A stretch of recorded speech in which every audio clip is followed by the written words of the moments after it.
बीते दिन यानी कि 10 तारीख को हुआ था राज्यसभा का चुनाव। हरियाणा की 2 सीटों पर राज्यसभा का चुनाव हुआ। उम्मीद लगाई जा रही थी, कयास लगाए जा रहे थे और पूर्ण रूप से संभावना थी कि कांग्रेस अपने प्रत्याशी हैवी वेट नेता अजय माकन को राज्यसभा में जरूर पहुंचाएगी। लेकिन बीजेपी और जजपा के समर्थन से फील्ड में उतरे, चुनाव मैदान में उतरे कार्तिक शर्मा ने पूरा गेम जो है वो चेंज किया और कांग्रेस को चारों खाने चित करके रख दिया। हम आपको बताते हैं कि किस तरीके से कार्तिक शर्मा पूरे गेम के चैंपियन बनकर के आए और राज्यसभा में पहुंचे।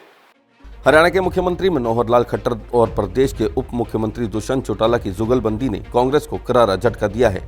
राज्यसभा चुनाव में दोनों सीटों पर कब्जा जमाकर भाजपा और जसपा ने हरियाणा प्रदेश में जहां अपनी मजबूती का सबूत दिया है, वहीं यह मैसेज भी दिया कि कांग्रेस जितना भी जोर लगा ले, अभी इस गठबंधन से पार पाना, जीत पाना कांग्रेस के दिग्गज नेताओं के बूते से बाहर है। प्रदेश के 90 विधायकों में से 40 विधायक भाजपा के पास थे, जिसके बूते भाजपा प्रत्याशी कृष्ण लाल पंवार का जीतना पहले से तय था। इसके बाद हार जीत का मसला कांग्रेस के हैवीवेट नेता अजय माकन और जसपा के सहयोग से चुनाव मैदान में उतरे निर्दलीय प्रत्याशी कार्तिक शर्मा के बीच अटका हुआ था। कांग्रेस के पास 31 विधायक हैं, जिसके बूते कांग्रेस को अजय माकन की जीत लगभग निश्चित दिखाई दे रही थी। लेकिन जसपा के साथ साथ भाजपा द्वारा भी कार्तिक शर्मा को समर्थन दे दिए जाने और सीएम मनोहर लाल द्वारा 6 निर्दलीय विधायकों को भी कार्तिक के समर्थन में खड़ा कर दिए जाने के चलते मामला बेहद रोचक मोड़ पर पहुंच गया था।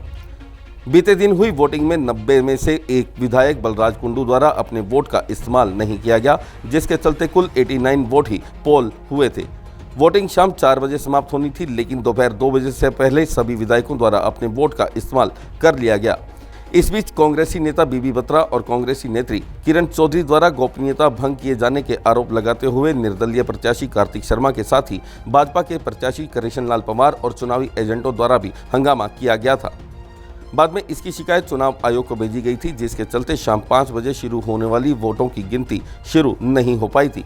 कांग्रेस की तरफ से भी एक शिष्टमंडल ने दिल्ली में चुनाव आयोग से मुलाकात कर अपनी शिकायत दर्ज करवाई थी। लगभग 9 घंटे चले इस राजनीतिक ड्रामे का परिणाम रात 2 बजे के बाद सामने आया, जिसमें चुनाव आयोग की तरफ से निर्दलीय प्रत्याशी कार्तिक शर्मा को विजयी घोषित कर दिया गया।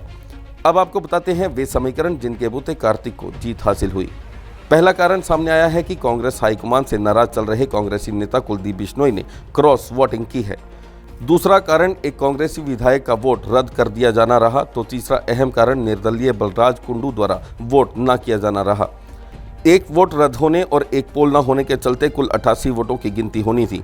राज्यसभा चुनाव के फार्मूले के तहत 88 को 100 से गुना करके 3 से विभाजित किया गया और फिर उसमें 1 अंक जोड़ा गया।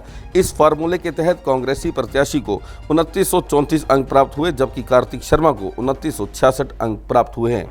भाजपा जजपा की तरफ से मैदान में उतारे गए प्रत्याशी की जीत से पूरी पार्टी में उत्साह का माहौल बना हुआ है। माहौल केवल जीत का ही नहीं है, बल्कि तमाम प्रयासों के बावजूद हुई विपक्ष के नेता भूपेंद्र सिंह हुड्डा की हार का भी है।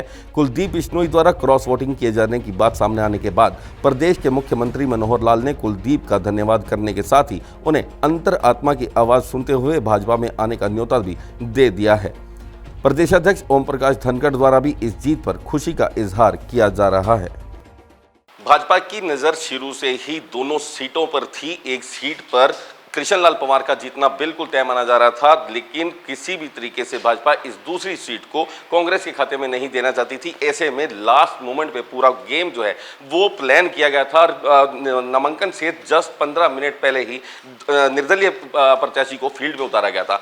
वहीं से जो है पूरा गेम चेंज हुआ। साम दाम दंड भेद सभी नीतियों का इस्तेमाल करते हुए मुख्यमंत्री मनोहर लाल ने एक बार फिर से अपनी राजनीतिक पकड़ और मजबूती को साबित कर दिखाया।